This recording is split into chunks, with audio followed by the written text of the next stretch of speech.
الحمدللہ رب العالمین والصلاة والسلام علی رسولہ الکریم وعلی آلہ واصحابہ اجمعین اما بعد اعوذ باللہ من الشیطان الرجیم بسم اللہ الرحمن الرحیم الف لام میم ذالک الکتاب لا ریب فیہ ھدی للمتقین بسم اللہ الرحمن الرحیم رب اشرح لی صدری ویسر لی امری واحلل عقدۃ من لسانی یفقہوا قولی۔ میرے عزیز سامعین، آپ سبھی کا خیر مقدم ہے اسلامی طریقے سے۔ السلام علیکم ورحمۃ اللہ وبرکاتہ۔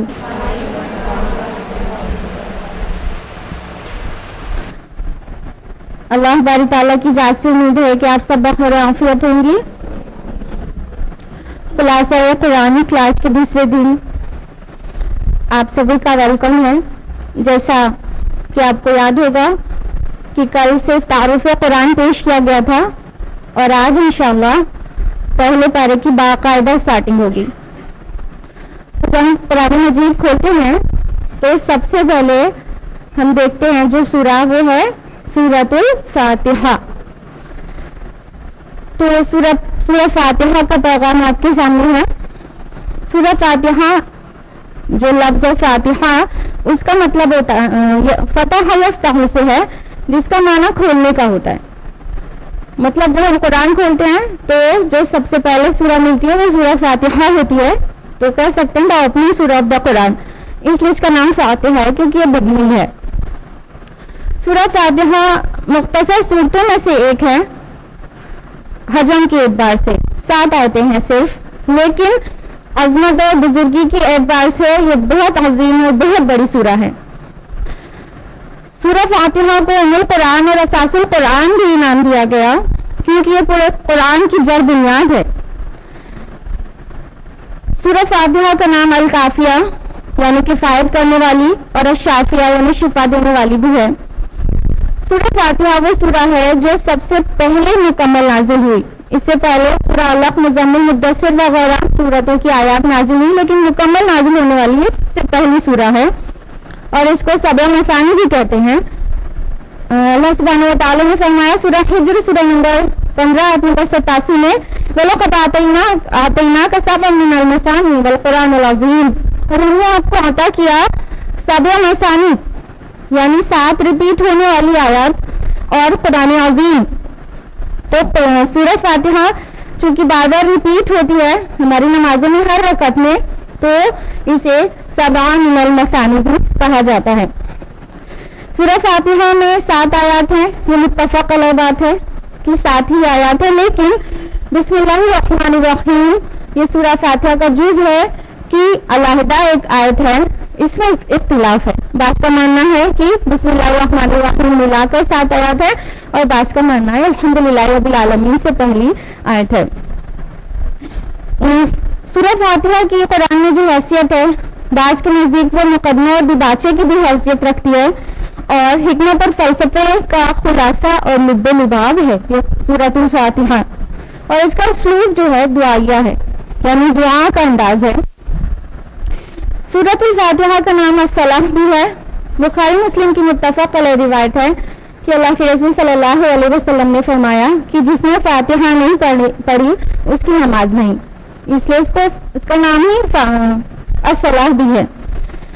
اس کی عظمت کے متعلق سے مسلم کی ایک حدیث ہے، اللہ کے رسول صلی اللہ علیہ وسلم کا فرمان ہے کہ ایک آسمان سے بہت زوردار آواز آئی، آپ صلی اللہ علیہ وسلم نے نظر اٹھا کر دیکھا اور پھر اپنے صحابہ کو خبر دی کہ یہ آسمان کا ایک دروازہ تھا جو اس سے پہلے کبھی نہیں کھلا، اور وہ ایک فرشتہ تھا جو میرے پاس آیا تھا اور اس سے پہلے کبھی نہیں آیا، اور اس نے مجھے خبر دی، سب سے پہلے سلام کیا اور مجھے خبر دی 2 نوروں کی، اور ایک نور ہے سورہ فاتحہ اور دوسرا سورہ بقرہ کی آخری 2 آیات، اور اس کے بارے میں فرمایا کہ یہ اس سے پہلے کسی نبی کو نہیں عطا کیا گیا، اور اس کے حوالے سے آپ جو بھی دعا مانگیں گے وہ قبول کی جائے گی۔ سبحان اللہ۔ سر مسلم میں ہی ایک حدیث قدسی بھی ہے فاتحہ کے حوالے سے، ابو ہریرہ کی روایت ہے کہ اللہ کے رسول نے فرمایا کہ اللہ عز و جل فرماتا ہے، حدیث قدسی کا مطلب اللہ کا فرمان، اللہ عز و جل فرماتا ہے قسمت الصلاۃ بینی و بین عبدی نصفین، کہ میں نے فاتحہ یا صلاح یہاں پر لفظ استعمال ہوا ہے، میں نے صلاح کو اپنے اور اپنے بندے کے درمیان آدھا آدھا تقسیم کر دیا ہے، اور میرے بندہ اس کے حوالے سے جو کچھ مانگے گا اسے عطا کیا جائے گا۔ پھر آگے فرمایا کہ جب بندہ کہتا ہے الحمدللہ رب العالمین تو اللہ باری تعالیٰ جواب دیتا ہے میرے بندے نے میری حمد کی، اور جب بندہ کہتا ہے رحمان الرحیم تو اللہ سبحانہ و تعالیٰ اس کے جواب میں فرماتا ہے میرے بندے نے میری ثنا کی، اور جب بندہ کہتا ہے مالک یوم الدین تو اللہ باری تعالیٰ فرماتا ہے میرے بندے نے میری بزرگی بیان کی، اور جب بندہ کہتا ہے ایاک نعبد و ایاک نستعین تو اللہ تعالیٰ فرماتا ہے یہ میرے اور میرے بندے کے درمیان مشترک ہے، اور جب بندہ کہتا ہے اهدنا الصراط المستقیم صراط الذین انعمت علیہم غیر المغضوب علیہم ولا الضالین تو اللہ تعالیٰ فرماتا ہے کہ یہ میرے بندے کے لیے ہے اور میرا بندہ مجھ سے جو کچھ مانگے گا اسے عطا کیا جائے گا۔ تو اس طرح جب ہم نماز میں فاتحہ پڑھتے ہیں تو اللہ تعالیٰ جواب دیتا ہے۔ سورۃ الفاتحہ 3 حصوں میں منقسم ہے۔ سب سے پہلا جو حصہ ہے وہ 3 آیات پر مشتمل ہے اور وہ اللہ کے لیے ہے، الحمدللہ رب العالمین الرحمن الرحیم مالک یوم الدین، جس میں اللہ سبحانہ و تعالیٰ کی توحید، اس کی ربوبیت عامہ کا بیان ہے، اس کی جوش و خروش والی رحمت اور ہماگیری و پائیداری والی رحمت کا بیان، جزا اور سزا کا فیصلہ، یہ ساری چیزیں اس کے اندر ہیں اور اس کا اختیار کل کا کل اللہ کے ہاتھ ہے۔ یہ 3 آیات کا موضوع ہے۔ دوسرا حصہ یعنی جزء ثانی 1 آیت پر ہے اور اس میں ایاک نعبد و ایاک نستعین ہے۔ گویا اس حصے میں بندہ اپنے رب سے اپنا عہد و وفا استوار کرتے ہیں کہ اللہ ہم صرف آپ سے ہی مانگتے ہیں اور آپ سے ہی مانگیں گے مدد، اور آپ کی عبادت کرتے ہیں اور آپ کی عبادت کرتے رہیں گے، تو اللہ سے ایک عہد وفا ہم درست کرتے ہیں اپنا۔ تو اس طرح سے سورۃ الفاتحہ کے 2 حصے ہیں اور تیسرا حصہ یہ جو آخری آیات پر مشتمل ہے، اهدنا الصراط المستقیم سے لے کے آخر تک، تو وہ گویا عقل انسانی ان آیات میں اس بات کا کی اعتراف کرتی ہے کہ اللہ ہدایت اور رشد اور فیض و فلاح کا جو راستہ ہے صراط مستقیم وہ ہمارے بس میں نہیں ہے، اس کے لیے بندہ وحی اور رسالت کا محتاج ہے، اللہ کے بتا دینے پر، اللہ کے پہنچا دینے پر ہے کہ ہمیں صراط مستقیم واضح ہو جائے۔ تو اس طرح آخری حصے میں بندہ اپنے رب سے دعا کرتا ہے کہ اللہ ہم آپ کے پورے محتاج ہیں کہ آپ ہمیں صراط مستقیم دکھا دیں، اور پورا کا پورا قرآن مجید اسی دعا کا جواب ہے، اهدنا الصراط المستقیم کا جواب ہے۔ اور سورۃ الفاتحہ کے آخر میں آمین کہنا مسنون ہے، مطلب آمین کہہ کے انسان گویا اپنے رب کے حضور یہ کہتا ہے کہ اللہ ہماری دعا کو شرف و قبولیت نصیب فرما۔ تو اس طرح سے سورہ فاتحہ بہت عظیم گرفت ہے جو کہ صرف 7 آیات پر مشتمل ہے۔ اس کے بعد جو پہلا پارہ ہے وہ سورہ بقرہ سے ہے، اور سورہ بقرہ سورہ نمبر 2 ہے، آیت اس میں 286 ہے، یعنی حجم کے اعتبار سے سب سے بڑی سورہ، طویل ترین سورہ قرآن مجید کی۔ اس کا نام بقرہ اس لیے ہے کیونکہ سورۃ البقرہ میں ایک گائے کا واقعہ ہے، بقرہ میں گائے ہوتی ہے تو ایک گائے کا واقعہ ہے، اس لیے سورہ کا نام سورۃ البقرہ ہے۔ اللہ کے رسول کی حدیث ہے کہ سورۃ البقرہ اور سورہ آل عمران جوڑا ہے، اور ان کا نام اللہ کے رسول نے بتایا ہے الزہراوین، 2 نہایت تابناک صورتیں، بہت شائنی گلوریس۔ ایک حدیث میں آتا ہے کہ روز قیامت یہ دونوں صورتیں الزہراوین یہ بادلوں کی شکل میں آئیں گی اور اپنے پڑھنے والوں پر سایہ کریں گی اور ان کی شفاعت کریں گی۔ سورۃ البقرہ کو اللہ کے رسول نے ضربۃ السنام کہا ہے، یعنی